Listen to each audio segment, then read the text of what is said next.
यानी अमेरिकन कांग्रेस ते सैनेट ने एक इंटरनेशनल रिलीजियस फ्रीडम एक्ट ਜਿਹਨੂੰ ਇਰਫਾ ਕਿਹਾ ਜਾਂਦਾ ਉਹ ਪਾਸ ਕੀਤਾ ਸੀ 1998 ਚ, ਜੀ ਜਿਹਦਾ ਮਕਸਦ ਇਹ ਸੀ ਕਿ ਦੁਨੀਆ ਦੇ ਵਿੱਚ ਜਿਹੜੀ ਧਾਰਮਿਕ ਆਜ਼ਾਦੀ ਹੈ ਉਹਦੀ ਅਮਰੀਕਾ ਕਿਸ ਤਰ੍ਹਾਂ ਜਿਹੜਾ ਉਹ ਰੱਖਿਆ ਕਰ ਸਕਦਾ, ਤੇ ਉਹਦੇ ਹੇਠ ਹੀ ਇਹ ਜਿਹੜਾ ਹੈ United States Commission on International Religious freedom ਜਿਹੜਾ ਹੈ ਬਣਾਇਆ ਗਿਆ।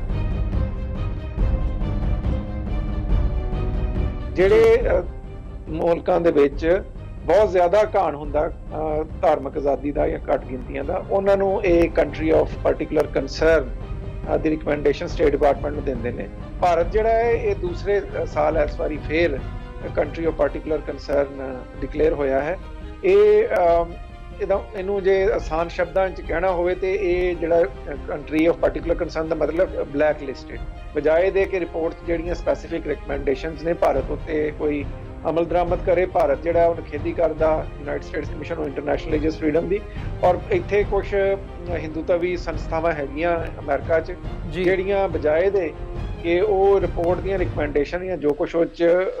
ਫੈਕਟਸ ਬਿਆਨ ਕੀਤੇ ਗਏ ਨੇ ਭਾਰਤ ਬਾਰੇ ਉਹਨੂੰ ਉੱਤੇ ਗੱਲ ਕਰਨ, ਉਹ ਵੱਧ ਚੜ੍ਹ ਕੇ United States Commission on International Religious Freedom ਦੇ ਉੱਤੇ ਹਮਲਾ ਕਰਨਾ ਸ਼ੁਰੂ ਕਰ ਦਿੰਦੇ। ਪਰ ਜਿੰਨੀ ਭੈੜੀ ਸੂਰਤ ਹਾਲ ਉੱਥੇ ਬਣੀ ਆ ਇਸ ਵੇਲੇ ਘੱਟ ਗਿਣਤੀਆਂ ਦੀ ਔਰ ਹਿਊਮਨ ਰਾਈਟਸ ਦੀ, ਉਹ ਪੂਰੀ ਦੁਨੀਆ ਦੇਖ ਰਹੀ ਹੈ। ਜਿੰਨਾ ਭਾਰਤ ਜਿਹੜਾ ਹੈ ਇਸ ਪਾਸੇ ਤਵੱਜੋ ਦਿੰਦਾ ਕਿ ਉਹ ਕਮਿਸ਼ਨ ਦੀ ਨਿਖੇਧੀ ਕਰੇ, ਕਮਿਸ਼ਨ ਨਾਲ ਕੰਮ ਕਰਨ ਵਾਲੇ ਲੋਕਾਂ ਦੀ ਨਿਖੇਧੀ ਕਰੇ, ਤੇ ਉਹਦੇ ਨਾਲ ਚੰਗਾ ਕਿ ਉਹ ਤੋਂ ਥੋੜਾ ਜਿਹਾ ਘੱਟ ਅਗਰ ਜ਼ੋਰ ਲਾਵੇ ਇਹਨਾਂ ਕੰਮਾਂ ਦੀ ਬਜਾਏ ਜਿਹੜੀ ਭਾਰਤ ਦੇ ਵਿੱਚ ਘੱਟ ਗਿਣਤੀਆਂ ਦਾ ਘਾਣ ਹੋ ਰਿਹਾ, ਜੇ ਉਸ ਸਿਚੁਏਸ਼ਨ ਬਿਹਤਰ ਕਰ ਲੈਣ ਤੇ ਜ਼ਿਆਦਾ ਚੰਗਾ ਹੋਏਗਾ। ਸੋ ਇਹ ਜਿਹੜਾ ਸਬਕ ਜਿਹੜਾ ਘੱਟ ਗਿਣਤੀਆਂ ਨੂੰ ਸਬਕ ਸਿਖਾਉਣ ਦੀ ਜਿਹੜੀ ਗੱਲ ਹੈ ਨਾ, ਇਹ ਇੰਦਰਾ ਗਾਂਧੀ ਨੇ ਕੀਤਾ ਸੀ ਕਿ ਉਹਨੇ ਸਿੱਖਾਂ ਨੂੰ ਸਬਕ ਸਿਖਾਉਣ ਲਈ ਸਿੱਖਾਂ ਦੀ ਜੈਨੋਸਾਈਡ ਘੱਲੂਘਾਰਾ ਕਰਾਇਆ ਸੀ। ਉਹੀ ਵਰਤਾਰਾ ਜਿਹੜਾ ਮੁਸਲਮਾਨਾਂ ਨਾਲ ਹੋਇਆ ਉਹਦਾ ਜ਼ਿਕਰ ਹੈ। ਅੱਛਾ, ਜਿਹੜੀ ਇਸ ਰਿਪੋਰਟ 'ਚ ਪਹਿਲੀ ਵਾਰੀ ਚੀਜ਼ ਸ਼ਾਮਲ ਹੋਈ ਹੈ ਉਹ ਕਸ਼ਮੀਰ ਦੇ ਵਿੱਚ ਜਿਹੜਾ ਇੰਡੀਆ ਕਰ ਰਿਹਾ ਹੈ ਉਹਦਾ ਜ਼ਿਕਰ ਹੈ। ਕਸ਼ਮੀਰ ਦੇ ਵਿੱਚ ਲੋਕਾਂ ਨੇ ਜਨਾਜ਼ੇ ਫਿਊਨਰਲ ਜਿਹੜੇ ਆ ਮੁਸਲਮਾਨਾਂ ਦੇ ਉਹ ਸਹੀ ਤਰ੍ਹਾਂ ਨਹੀਂ ਹੋ ਸਕੇ। ਉਹ ਵਿਚਾਰੇ ਲੋਕ ਆਪਣੇ ਘਰਾਂ 'ਚ ਹੀ ਆਪਣੇ ਜਿਹੜੇ ਬੰਦੇ ਮਾਰੇ ਗਏ ਸ਼ਹੀਦ ਹੋਏ ਉਹਨਾਂ ਨੂੰ ਆਪਣੇ ਘਰਾਂ 'ਚ ਹੀ ਦਫਨਾਉਂਦੇ ਰਹੇ ਆ, ਮਸੀਤਾਂ ਬੰਦ ਆ, ਗੁਰਦੁਆਰੇ ਬੰਦ ਆ। ਜਦੋਂ ਆਉਂਦੀ ਆ ਗੱਲ ਵੀ ਕੋਈ ਹੋਰ ਧਰਮ ਛੱਡ ਕੇ ਹਿੰਦੂ ਧਰਮ 'ਚ ਆਉਣਾ, ਤੇ ਇਹ ਲਾਜ਼ ਇਹ ਕਹਿੰਦੇ ਆ ਕਿ ਪਹਿਲਾਂ ਇੱਥੇ ਜਿੰਨੇ ਬੰਦੇ ਸੀ ਉਹ ਸਾਰੇ ਹਿੰਦੂ ਸੀ, ਉਹ ਅਸਲ 'ਚ ਧਰਮ ਪਰਿਵਰਤਨ ਨਹੀਂ ਕਰ ਰਹੇ, ਉਹ ਤੇ ਆਪਣੇ ਧਰਮ 'ਚ ਵਾਪਸ ਆ ਰਹੇ ਆ, ਘਰ ਵਾਪਸੀ ਹੋ ਰਹੀ ਆ ਉਹਨਾਂ ਦੀ। ਸੋ ਇਹ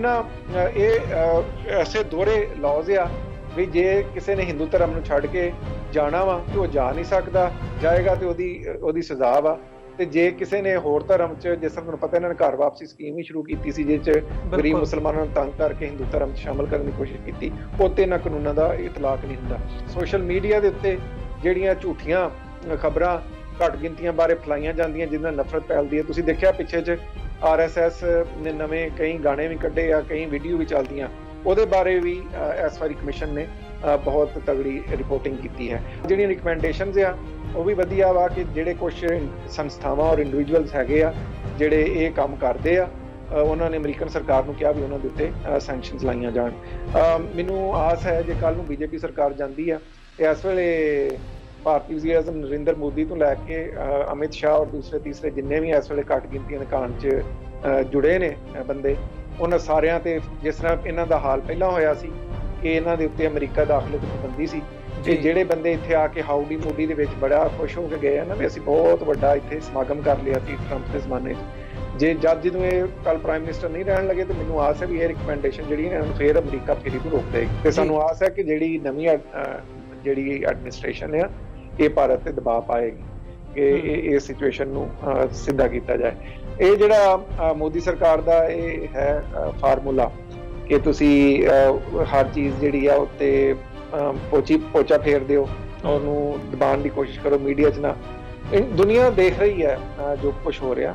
ਉਹ ਰਿਸਪੌਂਡ ਕਰਨ ਨਾ ਕਰਨ, ਪਰ ਜਿਹੜੇ ਬਾਹਰ ਲੋਕ ਬੈਠੇ ਆ, ਜਿਹੜੀ ਸਿਵਲ ਸੁਸਾਇਟੀ ਬੈਠੀ ਆ, ਜਿਹੜੇ ਇੰਟਰਨੈਸ਼ਨਲ ਅਦਾਰੇ ਬੈਠੇ ਆ, ਉਹ ਸਾਰਾ ਦੇਖ ਰਹੇ ਆ ਵੀ ਕੀ ਹੋ ਰਿਹਾ। ਮੈਨੂੰ ਪਤਾ ਕਿ ਜੋ ਗੱਲ ਮੈਂ ਕਰਦਾ ਜਾਂ ਤੁਹਾਡੀ ਟੀਵੀ ਤੋਂ ਹੁੰਦੀ ਆ ਭਾਰਤ ਸਰਕਾਰ ਦੇ ਅਧਿਕਾਰੀ ਦੇਖਦੇ ਆ, ਤੇ ਮੇਰੀ ਉਹਨਾਂ ਨੂੰ ਇਹੀ ਬੇਨਤੀ ਹੋਏਗੀ ਕਿ ਬਜਾਏ ਦੇ ਵੀ ਤੁਸੀਂ ਪੈਸੇ ਲਾਓ, ਲੌਬਿੰਗ ਕਰੋ, ਉਹਦੇ ਨਾਲ ਭਾਰਤ ਦਾ ਇਮੇਜ ਬਿਹਤਰ ਨਹੀਂ ਹੋਣਾ। ਭਾਰਤ ਦਾ ਇਮੇਜ ਬਿਹਤਰ ਹੋਣਾ ਜੇ ਤੁਸੀਂ ਇੱਕ ਇੰਟਰਨਲ ਚੇਂਜ ਲੈ ਕੇ ਆਉਂਦੇ ਹੋ, ਲੋਕਾਂ ਨੂੰ ਮਾਨਤਾ ਦਿੰਦੇ ਹੋ, ਘੱਟ ਗਿਣਤੀਆਂ ਨੂੰ ਉਹਨਾਂ ਦਾ ਪ੍ਰੋਪਰ ਸਟੇਟਸ ਦਿੰਦੇ ਹੋ, ਔਰ ਘੱਟ ਗਿਣਤੀਆਂ ਦਾ ਘਾਣ ਬੰਦ ਕਰਦੇ ਹੋ।